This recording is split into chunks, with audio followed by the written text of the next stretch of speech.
Welcome, everyone, to the PFF Fantasy Podcast. I'm John Macri, joined, as always, by Nate, the great Jahnke. Nate, we're still in the thick of rookie season here, mid-May. We've talked sleepers, we've talked winners and losers, we've talked rankings, we've done mock drafts, and we're going to keep the rookie content flowing here, hopefully covering a few more names that we covered, haven't covered, I guess, in a ton of detail so far on the podcast, specifically at the running back position this week, a position touted as one of the better position groups in this year's draft class with plenty of interesting and promising names. So how do you feel about this group now, I guess, that the dust has kind of settled on the NFL draft? Still feeling good about this group. I know there's still dynasty leagues going on. You and I have a dynasty draft that's starting on Friday. I need to talk trade with you because I have the third pick and you have like the sixth pick. So Travis Hunter might be available there at 3, and your team needs wide receivers. My team needs running backs. It's gonna work together nicely. So we need to figure that out. But the running back class is looking fairly nice. We're gonna go through the guys today from rounds like 3 to 5 or so, since there were a good 10 running backs drafted in those rounds, and a lot of them either could be starters this year, have a decent chance of seeing a lot of playing time. A couple of the guys where I'm not exactly sure how they'll get a lot of playing time this year, but in any case, there's always injuries. Like last year was a weird year in that there weren't all that many running back injuries, and I could very well see people overreacting to that in their redrafts and thinking, okay, running backs are safer now because they were safe last year. And that's not how injuries work. So we're going to see a lot of these guys who we might not expect to get a lot of playing time early on end up with a lot of playing time because injuries are bound to happen.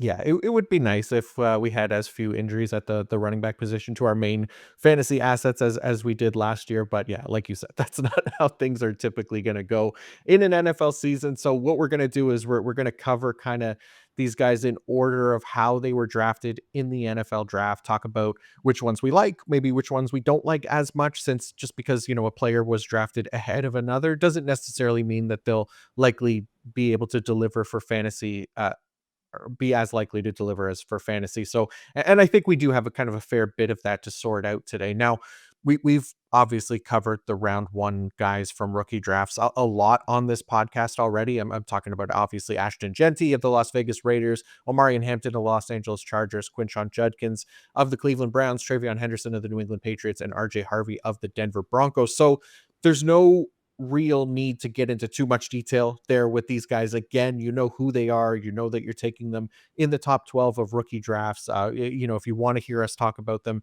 in more detail, you can go back and listen to some of the other podcasts that we've covered. We did a round one rankings episode, we did our mock draft episode as well, and all those guys were taken in there, so you could hear us talk about them. But we're going to kind of move a little bit beyond round one of dynasty rookie drafts and start with Kaleb Johnson, who was drafted by the Pittsburgh Steelers in round 3 out of Iowa. And he's really kind of on that fringe of round one picks in rookie draft. Some people really want him in that, top 12 range. Others have let him fall a bit further. So Nate, where are you at with Kaleb Johnson right now, heading into rookie drafts? Right now I have him as the number 12 player. Because I like this running back class more than the wide receiver class, I have him over some wide receivers where I've seen other people value the wide receivers over Johnson, which is fine depending on what your team needs. But Johnson, 1 year starter, but averaged 125 plus rushing yards per game, so it was very impressive in his 1 year as the starter. A lot of big plays. He is a fast runner. I know his 40-yard dash time wasn't that great, but by PFF tracking data, one of the faster running backs we've seen over these past couple of years. So, not even though we expect him to be the replacement to Najee Harris, a faster version of Harris at the very least. So I think it'll be really interesting to see how the playing time ends up between the two running backs. I know I've seen in consensus rankings Johnson a little ahead of Jalen Warren in terms of redraft leagues. So Warren, I think they really like him. Warren's definitely going to be the third down back. I think that's not in question. I think Kaleb Johnson, at least for the foreseeable future, only that two down back. I know Underdog the gap is a bit bigger. Johnson's a little bit ahead of Warren Johnson, RB25 to Warren RB33, so a bit of a gap there. I still have Warren ahead of Johnson in redraft. I wouldn't be surprised if Warren still has a large role in the offense. I think it's pretty up in the air how those snaps will get distributed on first and second down, just based on how things are going in training camp, who's playing better. I don't think that's decided at this point. So because Warren has that third down work, trust him more. The big elephant in the room is Aaron Rodgers going to be there? And if so, is this going to be Aaron Rodgers' offense? Is this going to be Arthur Smith's offense? Is it going to be somewhere in between? Because if this is just Arthur Smith's offense, we could see both of these running backs see double digit carries most weeks and have both of them have fantasy value. But if it's Aaron Rodgers on the team, if Aaron Rodgers is throwing the ball a lot, then it's a lot less likely that they can both be fantasy relevant. Mhm. Yeah, it's a good point. We don't know exactly what this offense is gonna look like for sure, and we don't know exactly how the running back snaps are gonna shake out either, and I'm with you. I think there's still a good chance that Tyler or Jalen Warren, like, is gonna mix in on early downs and especially, on those passing downs, and, for Caleb Johnson, like, he's interesting, right? Because I do sometimes I take him, I have him in that 12 spot, other times I've moved him lower. Right now, I'm a little bit lower on him because you mentioned it. I was looking at, the past running back prospects who kind of had these breakout seasons in their final year, but because of not doing much in like previous seasons, it led to kind of below average, I guess, career marks, which was the case for Caleb Johnson. Like he put up 1,500 rushing yards in 2024. Amazing. Love that. But like two of his previous seasons, despite 117 and 151 carries respectively, combined for just 1,240 rushing yards across those two seasons combined, which ultimately led him to a 40th percentile career rushing grade. And even his best rushing season, which was in 2024, that 86.7 was just like 40th percentile among like best rushing seasons since 2017. So again, maybe that's not the killer that it feels like, especially with the situation in Pittsburgh where they're going to run the ball. He's going to get opportunity, but kind of looking at like past day 1 to 3 running back prospects who didn't post a 1,000 yard season until their final college year, despite at least two previous seasons in college, just like Johnson. That list, is kind of Kerryon Johnson, who a rookie draft hopeful. I think back in 2018, he was going in that kind of same range. Kenneth Walker is one, Deontay Foreman, Devon Achan, Javonte Williams, Clyde Edwards-Helaire, Kendre Miller, Tyrion Davis-Price, Miles Sanders, Jonathan Brooks, Brian Robinson, Tajay Spears, and Rashad Penny. So Miles Sanders, Clyde Edwards-Helaire, Javonte Williams, Devon Achan, Kenneth Walker, Brian Robinson all had top 24 finishes. So 6 of 13 have had at least one season with real fantasy success. So about 46%. That's fine. I'll take that. So then the next thing I kind of wanted to look at was to see what those players had coming out that kind of compared to Caleb Johnson, and starting just with the career rushing grade. But all of those previous top 12, top 24 finishers had at least a 90.0 career rushing grade coming out. Johnson didn't quite get there, 86.3. All of the other non-top 24 finishers on that previous list also failed to crack at least 90.0 career rushing grade, except for Kendre Miller and Jonathan Brooks. So I guess where I get kind of cautious around Caleb Johnson is that he does kind of feel like the Kendre Miller or Kerryon Johnson like trap. Like if we're going to take him in the first round of rookie drafts, and even though like I don't hate him, I have reasons for optimism for sure, especially around that situation. I think he has a great opportunity in Pittsburgh's offense in 2025. But for me, I end up feeling more comfortable with him early in round two because I'm not necessarily like a huge believer, I guess, in the long term value. But I'm sure there will be plenty of people to tell me that I'm wrong there, which is certainly possible. So we'll see. But yeah, like I'm cautiously optimistic, I guess. So that's kind of why I pushed him outside of the top 12 for me for now. I know that was a long, convoluted way of kind of explaining my thought process, but that's just some of the stuff that kind of went into it, basically. Yeah, it's interesting. Like some of the guys you listed there were a couple of guys who have been had a lot of injuries in their career, Yeah. at least early on. So that's interesting. And also just like the players who aren't starters early in their career and then have this big final year. Like how I feel like a lot of times it's who else is on the roster that factors in. Like we'll be talking about Jaden Blue later on, and it's like, okay, he was Hmm. a backup to Bijan Robinson at Yeah. times, so I'm not gonna fault him for being a backup to Bijan Robinson, for example. But Right. there are other guys who have been backups to players who don't end up in the NFL. So definitely lots of interesting different situations. But what you said before with the grades of the players and how he hasn't graded out as well as some of the other players is interesting. It's just this is Arthur Smith's offense. Yeah. Hopefully, as long as Aaron Rodgers doesn't take over the offense. So that's a big part of the reason for optimism for me is both the draft capital and then Arthur Smith loves to run the ball. And if he's a better version of Najee Harris, Harris was that borderline fantasy starter in recent seasons Mhm. where if he's better than Harris, then hopefully he'll have better numbers. But there's a chance Jalen Warren will take some of those carries that Najee Harris had before.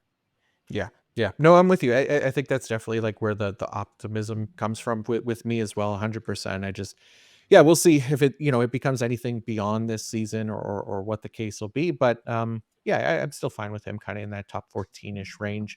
Um, all right, we're outside of the first 2 days now of the NFL draft as we go into round four here, Nate, with several running backs really came flying off the board in the first half of round four, with the first back being Bhayshul Tuten, who goes to the Jacksonville Jaguars. Nate, obviously, they have Travis Etienne in the final year of his rookie contract, and Tank Bigsby, who kind of took on a larger role in the latter half of last year as well. So, how do you think Tuten fits into the mix here, I guess, starting in 2025? Yeah, I think it's going to be a very interesting backfield and how this shakes out. Tuten, someone who was excellent at avoiding tackles in college, also great measurables, was 88th percentile or better in the 40-yard dash time, 10-yard split, bench press, vertical jump, broad jump, 20-yard shuttle. So definitely has the athleticism that you like to see. And I think for me, part of the big thing with Jacksonville's backfield is Liam Cohen's the new head coach. The other two guys were already there beforehand. This is the guy that Cohen brought to the team. So I think there's a lot of ways this backfield could shake out. The only concern is the offensive line really wasn't that great last season. They added a couple guys in free agency, but they were generally better pass protectors than run blockers. So I'm not sure this will be the best situation in Jacksonville, but I think there's a chance he could end up being the clear number one running back like Bucky Irving did in Cohen's offense last year, and he might be able to do it a little faster just based on Travis Etienne. His health has been an issue throughout his career. There's been reports that Jacksonville isn't all that high on him right now. And Bigsby, we know, is just that early down running back. He's done okay at times. He hasn't graded all that great so far as a runner in the NFL. So I could see this going any way. I could see any of these three guys being a feature guy. I could see this being a very ugly three-man split. Cohen has a lot of experience with different kinds of backfields. The backfield in Tampa Bay was fluid throughout last year. We saw a backfield where White was the clear lead. We saw a pretty clear split between the two. At the end, we saw Irving playing upwards of 70-80% of offensive snaps. So I think it's just whoever wins this job will win the job. And anyone who's going zero RB in redraft or hero RB, picking up a Jacksonville running back is going to make some sense. And I have him right in the middle of the second round of dynasty rookie drafts.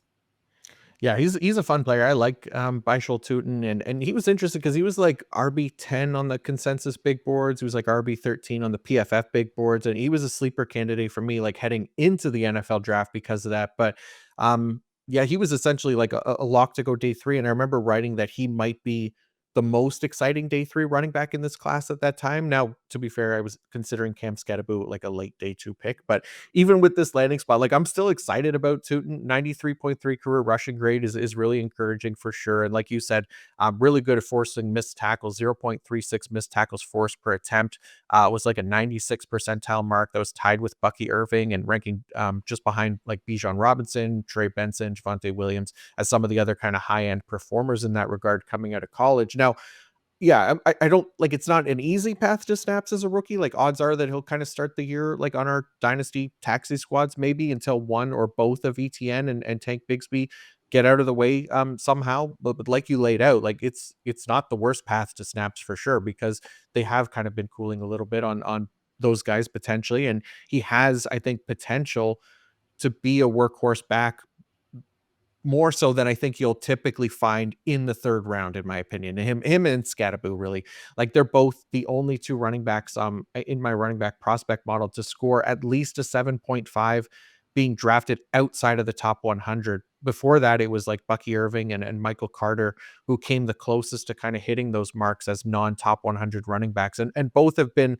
at least top 36. Bucky obviously was top 24 last year. So I'm hopeful, but recognize it's not the easiest path. And I think where he's going right now, that mid round two-ish range is a really appropriate and decent price for him right now in rookie drafts. And I think going to be like you said, kind of a deep sleeper in redraft leagues, most likely, if there is something that happens with one of the Jaguars running backs injury wise higher up on the depth chart, or if he's able to just kind of win out that job in particular. So excited about his potential. We saw what Bucky Irving obviously did in Liam Cohen's offense last year. Maybe there's potential here for Bhayshul Tuten if he could win one of those jobs as well. So yeah, feeling pretty good about him. Okay, now on to the other running back that I'm actually pretty excited about that was drafted on day 3, Cam Skattebo.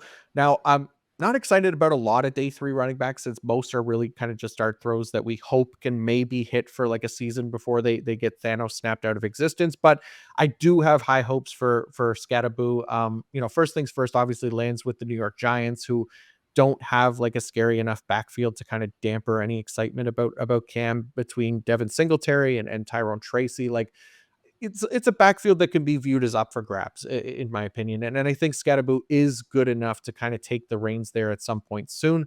This is a guy who posted over 5,700 scrimmage yards in his college career, 95.1 career rushing grade, 1.57 yards per route run.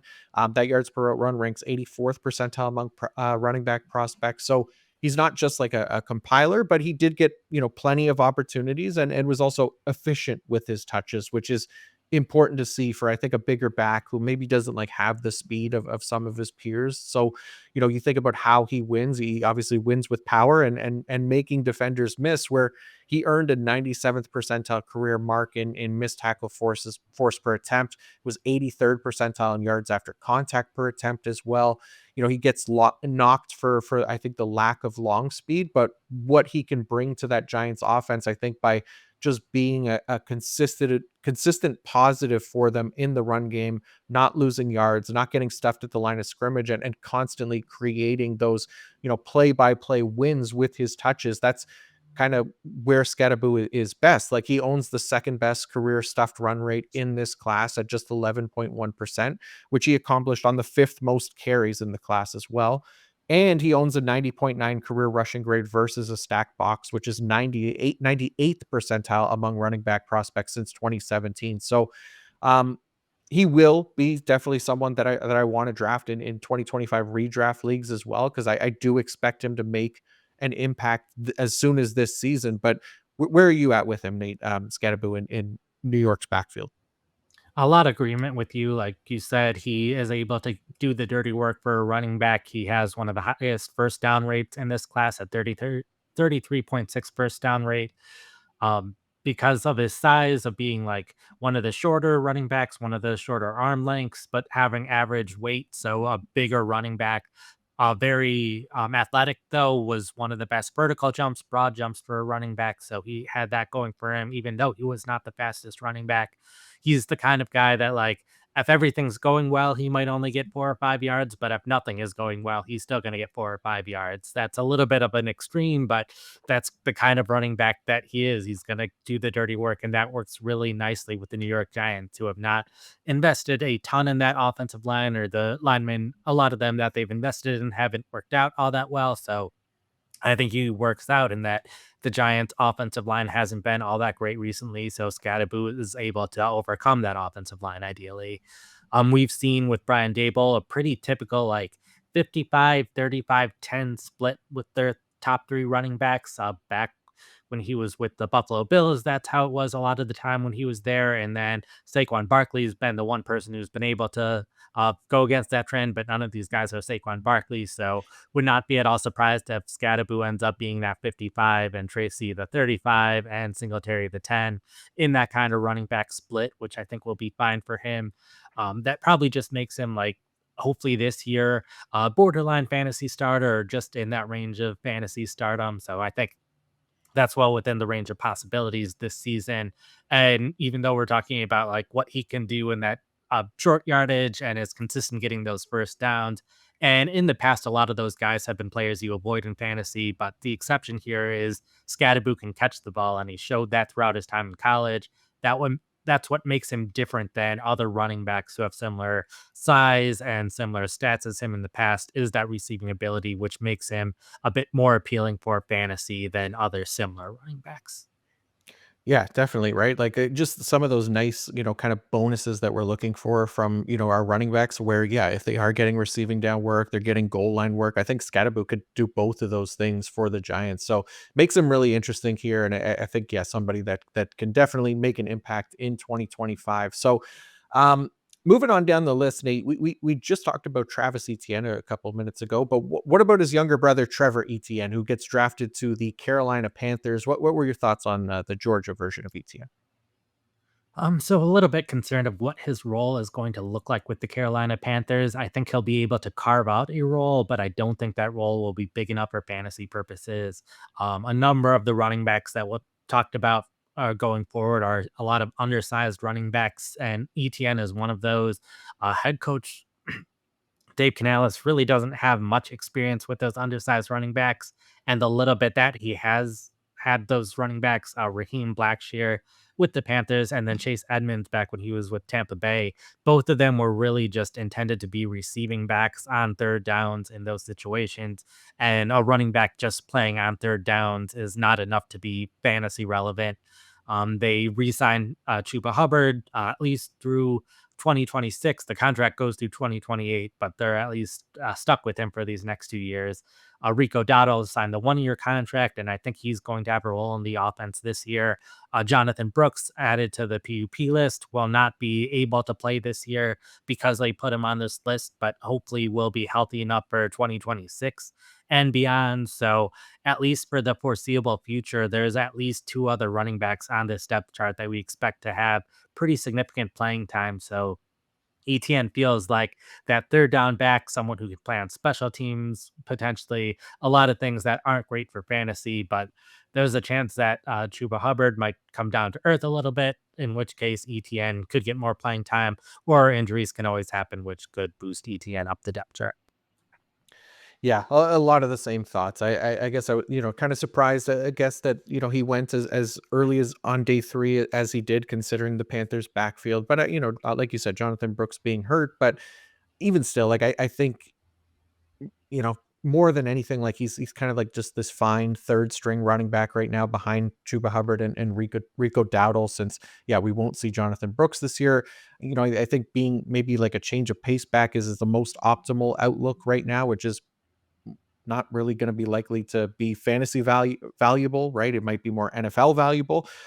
So yeah, I don't think he can necessarily pass Dowdle on the depth chart. Maybe he does. But I thought Dowdle was actually pretty good last year, and I don't know that ETN makes a ton of sense to beat him out this season. And then, like you said, in 2026, if Brooks is back, like, it's just another, player to keep him kind of third on that depth chart. Because, yeah, Chuba Hubbard was really good, and then he got that contract extension in season last year. So I could kind of see them continuing to roll with at least Hubbard as RB1, and then there's always another guy there that could be RB2. So yeah, not in love with ETN all that much. So maybe we could find some more optimism in some of these other guys here. And then another round 4 running back is who we'll talk about next, who people do seem to be pretty excited about. And that's Joquavius Woody Marks, who was drafted by the Houston Texans. And I think I could understand, like, the optimism for Marks here, because this is at least a player who, has both rushing and receiving upside coming out of college, where he has like 257 receptions in his college career, got utilized a ton out of the backfield during his time at Mississippi State. And again, last year at USC, he has over 1,300 routes to his name through 5 college seasons, and was targeted on 22% of those routes, which is a 93rd percentile mark for running back prospects. So he was relatively efficient with those opportunities as well. 1.12 yards per route run is like 61st percentile. So, rushing production wasn't necessarily amazing until this past year, which, kind of like we mentioned with Caleb Johnson, ideally we'd like to see that sooner, especially for an older player. He's already 24 years old, but he at least made up for it with his receiving. And it's not like he's a poor runner either. 92.8 career rushing grade, 79th percentile. Um, which is I think surprising considering he had that his rushing grade was that high, considering he had like really some kind of comical numbers with the ball in his hand, in that his 2.76 career yards after contact per attempt is just like sixth percentile, and his 0.16 career missed tackles forced per attempt is eighth percentile. So really bad numbers there, which isn't a great sign that he's going to add like much with the ball in his hands if he does get an opportunity in the NFL. And he faced a stack box on just 64 of his 611 carries. So just 10%, which is super low, averaging just 3.2 yards per carry, which was also low for this class. For context, Ashton Genty faced a stack box on 290 of his career carries, which was like 39%, and then averaged 4.7 yards per carry. So obviously I'm comparing him to an elite back, but most of this year's running backs were more effective in that regard and definitely had faced a lot more stack boxes. So I guess the way to kind of be most optimistic for him is that the potential opportunity in Houston, where Joe Mixon is the clear lead back, but then after him, it's in not an overly intimidating group of players for Marks to contend with, including Dare Ogunbowale and then Damian Pierce are the likely greatest threats to his playing time. Like if he shows anything in camp, there's at least a chance that he can take over that handcuff role behind Mixon and be the next man up should something happen to Houston's RB1 there. So for that reason, I could at least see a better path for Woody Marks. But how about you, Nate? Where are you at with him? I'm concerned that because his receiving was so good throughout college, like you mentioned, all his stats there. The only thing I'll add is throughout his college career, he kept improving his PFF grade. It went up every single year by a couple points each season. So that's always nice to see that kind of consistent improvement. But I think because his receiving so good, I could see him getting stuck in that receiving back role, and that's just how he's going to be viewed. I think he can win that role immediately, or not immediately in Houston, but by the time week 1 rolls around. So I could see him getting pretty significant playing time right away. He just has to beat out Dare Ogunbowale for that receiving role. He's 31 years old, one of the older running backs in the league. So I could very well see Marks winning that receiving role. But I think they might have him focus so much on the receiving that they'll just let Damian Pierce be the backup on early downs and just let Mark specialize in receiving because he was so good at that in college. And like in Houston, I know it was a different offensive coordinator last year, but like on 2 minute drills, a lot of times we see either a mix between the early down back and passing down back, or sometimes it's the early down back who gets the majority of that work. In Houston last year, it was the third down back who was consistently in the 2 minute drill. Ogunbowale did that. So at least last year, the receiving role was larger for Houston than it is for a lot of other third down backs. So because of that, I could see Marks getting that a lot of playing time both in the 2 minute drill and on third downs, because it's Joe Mixon on early downs, and they were restricting Joe Mixon in the 2 minute drill in Cincinnati in some of his years there. So I could see that being the case even with the new coaching staff. So a little bit concerned that he's not going to have as much of a chance to earn the backup job. I think Damian Pierce has graded out fairly well as a runner, even though he hasn't consistently put up stats at any point because he's a backup. But I think he played well enough last year that I think they would trust him as the backup. And then we'll just mention with the Texans in general, the offensive line is not great.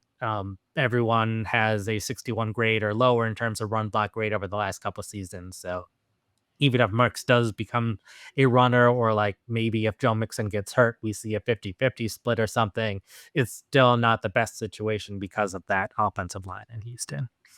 Yeah, very good points for sure, and yeah, we'll see. I'm with you. I think yeah, the receiving role makes a lot more sense for him, and yeah, Joe Mixon has been really one of the more reliable workhorse running backs in the league, especially as on those early downs. So yeah, can't imagine that goes away anytime soon. But before we move on, I do want to let everybody know that this episode is brought to you by Fabric by Gerber Life. Now is still a great time to reevaluate financial goals, not just for yourself, but for your kids. Now is the perfect time to make sure your kids are on a path toward a solid financial future.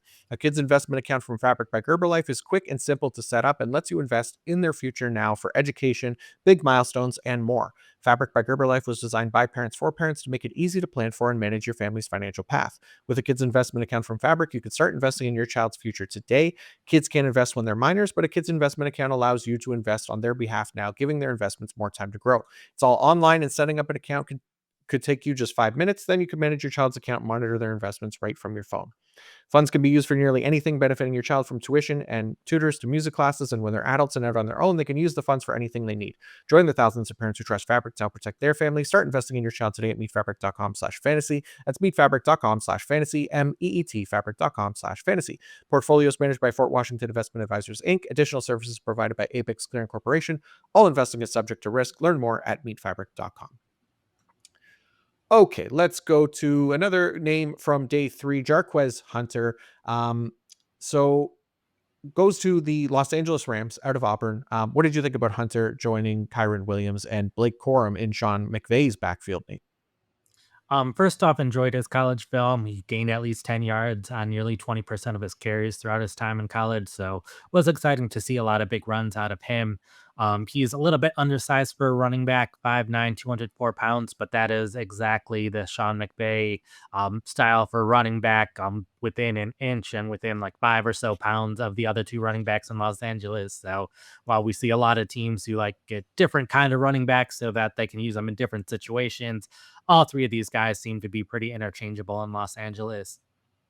And the Rams, they've been a unique team under Sean McVay in that they have very consistently trusted a lead running back over the backup running back. If you subtract the number of rushing attempts the starter gets compared to the backup in all the games throughout his history, they're among the top 3 or 4 teams in terms of that kind of differential.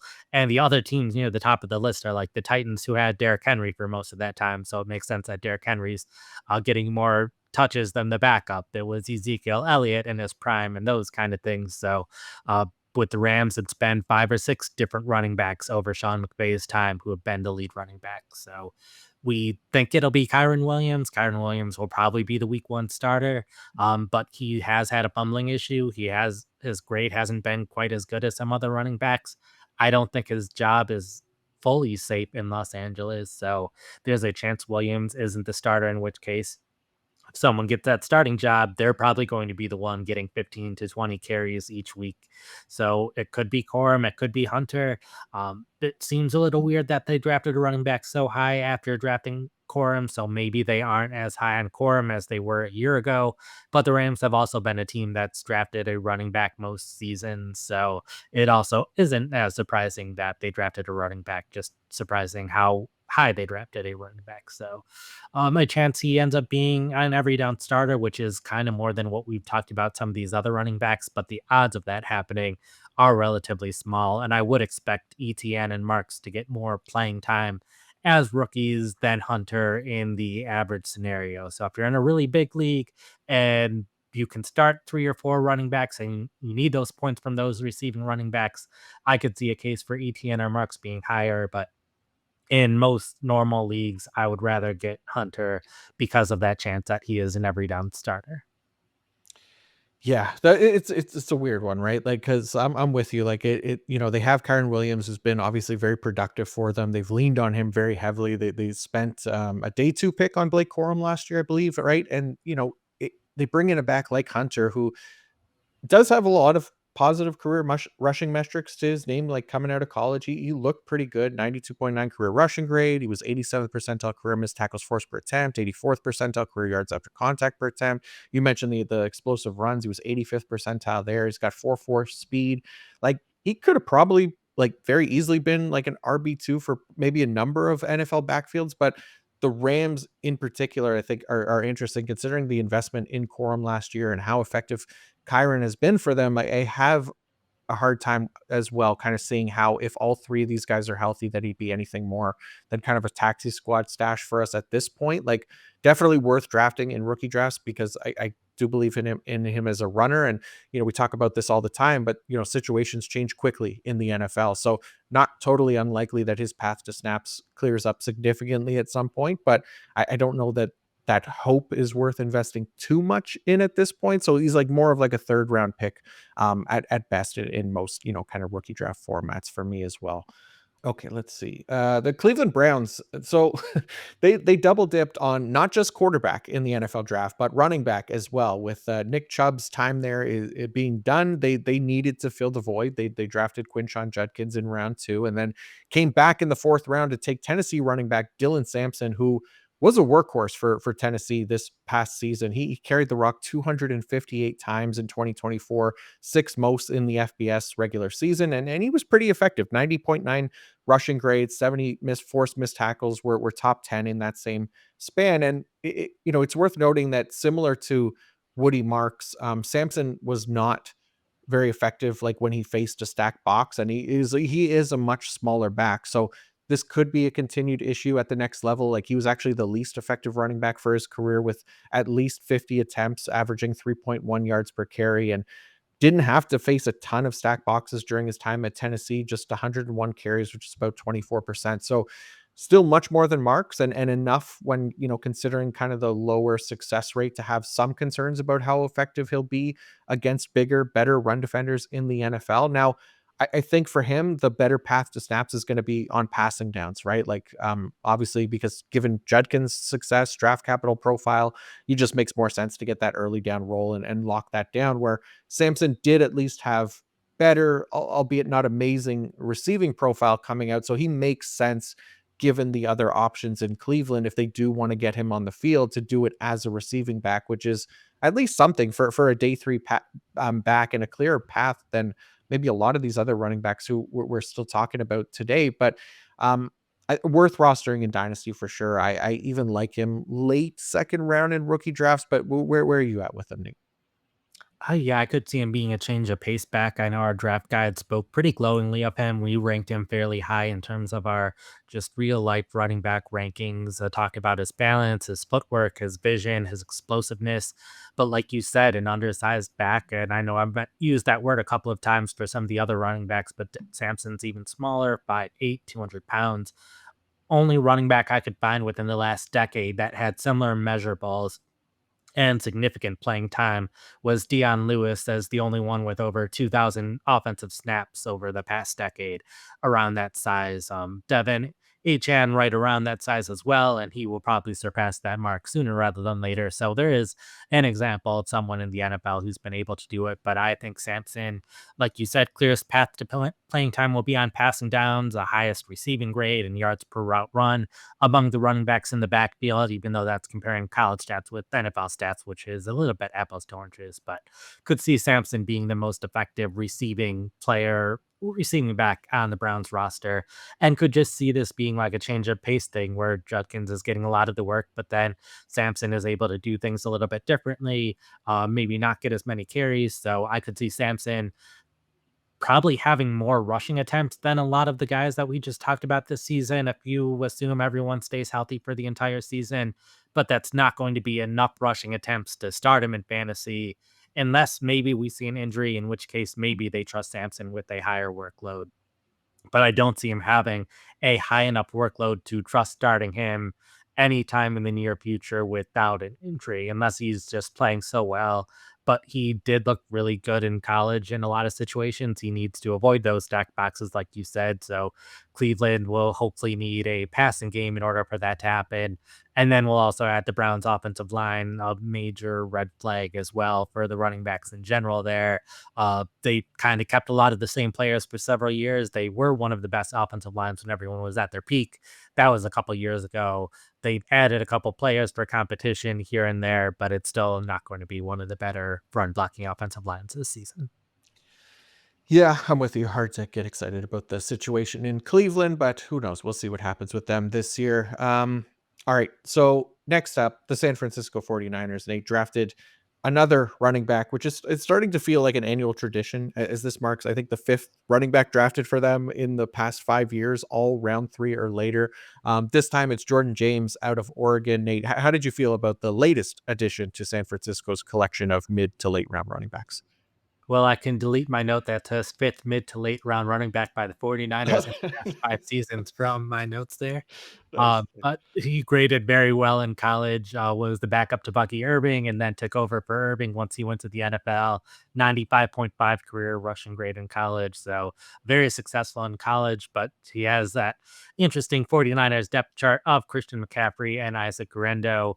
McCaffrey, we know his injury history. He's missed over half the season and three of the last 5 seasons, but when he has been healthy, arguably the best running back in the NFL. So in order for James to really have any playing time this season, McCaffrey probably has to have an injury, and then uh, basically just has to beat out Guerrero, which there's a chance that happens. Guerrero looked pretty fine when he was given the opportunity. And the 49ers, they're another one of those teams that it's like they have one clear rushing back on early downs.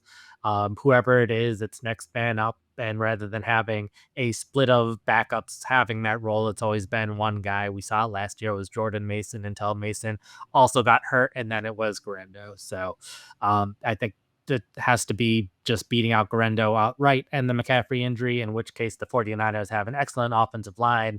He's probably a fantasy starter in that situation, but it's what are the odds that what are the odds that McCaffrey suffers an injury that makes him miss time? Plus, what are the odds that he is able to overtake Guerrero, who has the 1 year leg up in experience, as well as playing decently well and was drafted earlier than James was. So, a number of things working against him, but unlike some of these other running backs, I do see a path where he could get 15 plus carries in a game.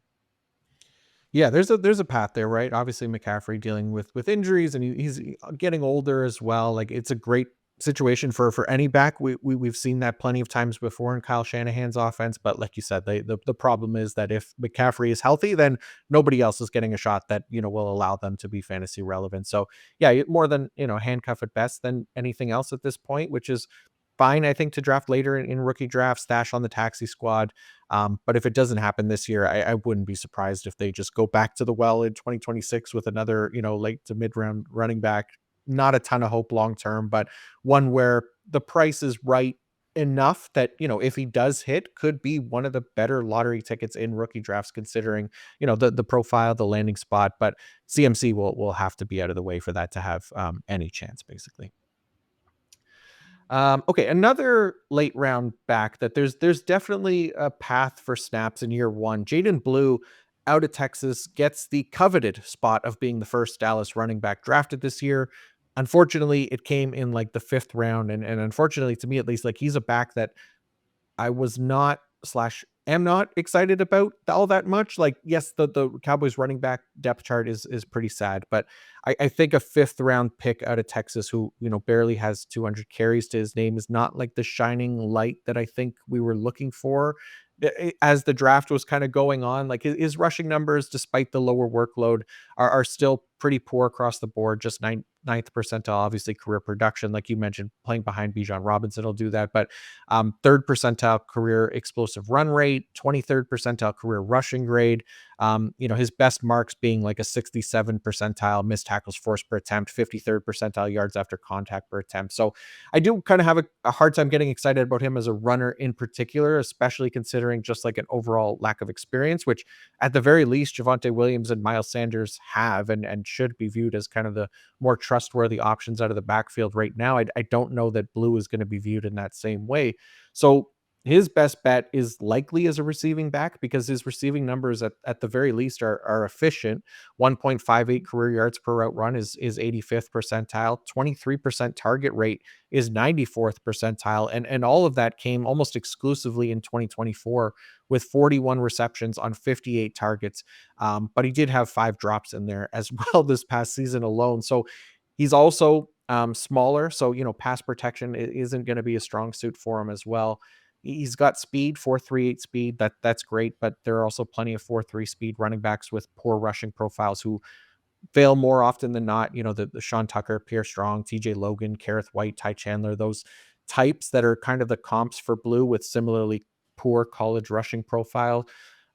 There's occasionally ones who work out, the like Isaiah Pacheco, Philip Lindsay, or Elijah Mitchell, but more often than not, it's unsustained success at the very least, and it's incredibly rare. So basically, what I'm saying is that I think we need to be careful about how much we're spending to get guys like Blue, who just because it seems like a good situation doesn't mean it's worth reaching for, right? I'm thinking about like Kamani Vidal last year. He was everyone's favorite sleeper, had a much better profile than Blue coming out. I know he was drafted a little bit later, but flashed basically one play in the NFL and is now kind of an afterthought, right? So I have a really hard time thinking Blue will be a starting running back for us in Dallas this year. And if it doesn't happen this year, then he'll likely be an afterthought for our fantasy rosters as well. So He's still like a third round pick for me in rookie drafts just because of the situation, but not getting my hopes up.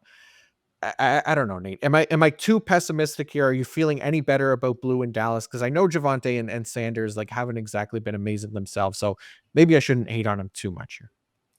Yeah, like we shouldn't be too optimistic about his long-term future because Dallas is just going to Mhm. bring in more running backs in a year from now. But Yeah. compared to the guys that we just talked about, like Yep. we just talked about James, where his path is an injury to a running back, plus having to beat out another running back, plus the 49ers will probably draft another running back next year. So, and Sampson, who is undersized and is probably only going to be a receiving back plus at other plus change of pace role where Jaydon Blue, he has a chance to be the week one starter. There's been some hype around that being a possibility from beat writers as well as the fantasy community. So the fact that there's a chance that he's a week one starter without an injury is something that is not the case for James or Sampson or Hunter or Marks or Etienne. So because of that, I do have him a little higher than a lot of the guys we just talked about because opportunity is king in fantasy, regardless of how good a running back is. We've seen bad running backs get plenty of volume.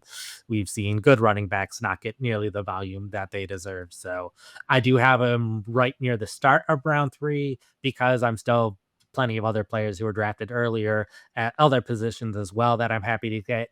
I think um he's an interesting situation if you look at not just dynasty but other kinds of forms of leagues right now like Fantasy Pros consensus rankings, there is a pretty big gap between Williams and Blue. Williams being like RB 38 and Blue being RB 54, just depending on filtering analyst to more recent analyst, where Underdog, they've started their Best Ball Mania 6 fairly recently. Williams is RB 38, Blue is RB 41. So there's a very relatively small gap there because we know who Williams is as a player. We know he's probably not going to be this huge game or league winning running back. Where we don't know who Blue is. Blue has the 215 career carries, a decent enough yards per route run in the small sample size he's had as a receiver. So I agree, probably most likely scenario is he gets in a bit on those passing situations, but there's a chance he beats out Williams. There's a chance he beats out Sanders. There's bad rookie running backs that we didn't see coming, and there's the path there. So there's a Mhm. chance Blue could be a top 15 fantasy running back, however small that chance is. But I think there's a better chance Blue becomes a top 15 running back this year than Williams or Sanders or a number of other running backs we talked about, even though it's a small chance for any of these guys to be that fantasy relevant this season. Yep. That's fair. Yeah, I think, it's not impossible. That's for sure. Like like you mentioned, like that Dallas depth chart is not good. So I still have him in that kind of same range. Like looking, you have him as 25. I got him as 28. So like he's not too far off. And I think that early third round is about where I feel comfortable taking him just because of the possibility that he does take over. But yeah, still have a overall harder time to believe that it's gonna happen, I guess. So I'm not too optimistic. I don't know where I would take him in necessarily in redraft just yet. Um, I think, yeah, I probably would be one of those people that still prefers Javante, even though he hasn't been good. But yeah, we'll see how it shakes out here as the And I'll just offseason goes add, on. like, Yeah, go ahead. we talk about the Cowboys backfield and like how weak it is right now. Travis Etienne, we just talked about him as a running back who might be that odd man out in Jacksonville in the Mhm. final year of his contract. Maybe Dallas trades for him. I just wrote the Brees Hall player profile on how Hall maybe doesn't quite fit the new coaching staff and what they've done before, and how he might be a lot better off on a different team. Maybe Hall ends up in Dallas. Maybe it's another running back where like maybe the Rams decide they like Hunter over Corum and are fine moving on from Corum because of that. Maybe Corum's the one who gets traded. Kyron Williams in the last year of his contract. If one of these other running backs beats out Williams, then maybe Williams gets traded. There's lots of running backs in the league. Not all these teams need all the running backs they currently have on the roster. It wouldn't be all that surprising for Dallas to add another running back because they barely invested anything in the running backs they currently have. Yeah, there's not much there at all. Yeah, even the Javante Williams contract is what, 1 year, 3 million, I think, something like Yeah. that. So yeah, it's nothing. I mean, yeah, they could bring in Nick Chubb as well. Like there's a lot of offseason to go here. So we'll J.K. see how Dobbins still out there too. J.K. Dobbins is another good one. Yeah, so we'll see how it goes. But not impossible right now for Jaden Blue, that's for sure. Okay, last name on the list for today. We talked about DJ Giddens out of Kansas State last week, I guess, drafted by the Indianapolis Colts. When we were covering rookie sleepers, we talked about him. Nate, we both probably came away feeling decent about him as like a potential handcuff to Jonathan Taylor. So tell us again about your thoughts on DJ Giddens. Oh yeah, have him ahead of a couple of the running backs we've talked about in the third round. A little bit bigger running back, also 83rd percentile or better in hand size, 40-yard dash, 10-yard split, vertical jump, broad jump. So very athletic running back. Pretty consistently between an 85 and 90 rushing grade throughout his time in college. So a decent runner, not one of the best runners we've seen, but definitely not the worst either. Pretty promising 1.24 yards per route run. So I could see him earning that third down back role in Indianapolis. And for me, a big thing is Jonathan Taylor has had a lot of injuries recently and then just hasn't been as effective. My positive grade on 38.4% of his runs, so 40th out of 47 running backs. If you only look at like the big plays for running backs, he's still one of the running backs making big plays at one of the higher rates. So that definitely helped his totals last year. And he still had plenty of volume last year when he was healthy. But it's only really Khalil Herbert as the other running back that I'd be worried about on the depth chart. So if Giddens can surpass Herbert on the depth chart and Taylor suffers an injury, then I could see Giddens getting a lot of opportunities. Or if Taylor just continues to be a little less effective than we would like to see, then maybe we see Giddens sprinkled in a little bit more, which still probably wouldn't be enough to start him in fantasy, but still enough to maybe build some momentum for him long term.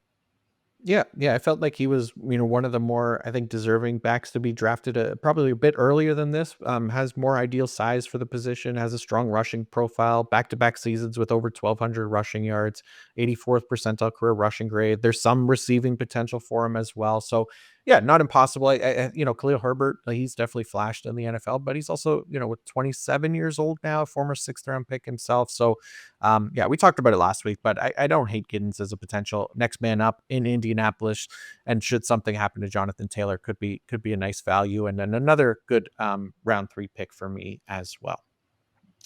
All right, that's it for us this week. Nate, anything else to add? Or did you want to mention kind of the guys that, or I guess the order that you have them drafted or ranked? I mean, among the running backs. Sure. I have Johnson just a tad ahead of Skattebo. I've gone back and forth on those two Okay. a lot. Still have Johnson just a tad ahead. Then I have Tuten in the middle of the second round, like we talked about. Then there's a decent enough gap between them. Then I have a lot of guys pretty much back to back to back that, depending on how risky you want to be, how not risky you want to be, that determines things. But I have Blue, then Etienne, then Sampson, then Hunter, then another little bit of a gap, then Giddens, then Marks, then James. Nice. I like it.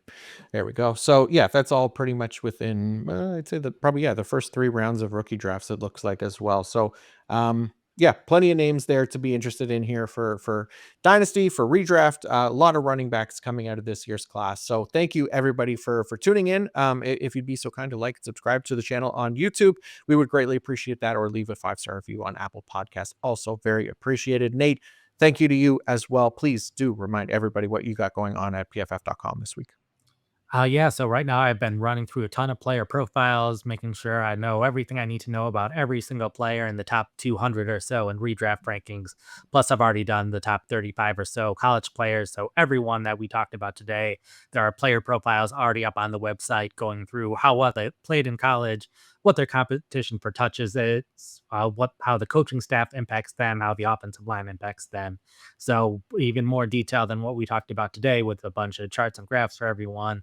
Right now, this week I've been going through a lot of the like running backs from 10 to 20. Definitely interesting to see what situations could they become a top 5 running back versus what situations could they possibly be benched, since there's a lot of guys in that 11 to 20 range where it's like, okay, I'm happy about them unless this new coaching staff likes this younger running back better, or this young running back that just joined the team starts doing well, or those kind of things. So it's like a lot of these guys I'm happy with, except the fact that maybe they become a backup and then you can't start them anymore and you drop them from your fantasy team. Nice. Yeah, love that. That's always something to keep an eye on here every single fantasy season. So, yeah, I enjoyed this, Nate. It is good to kind of dive into detail on some of the names that we haven't covered as much yet. And next week we're gonna do the same thing, except for the wide receivers this time around. So be on the lookout for that. And until next time, peace out.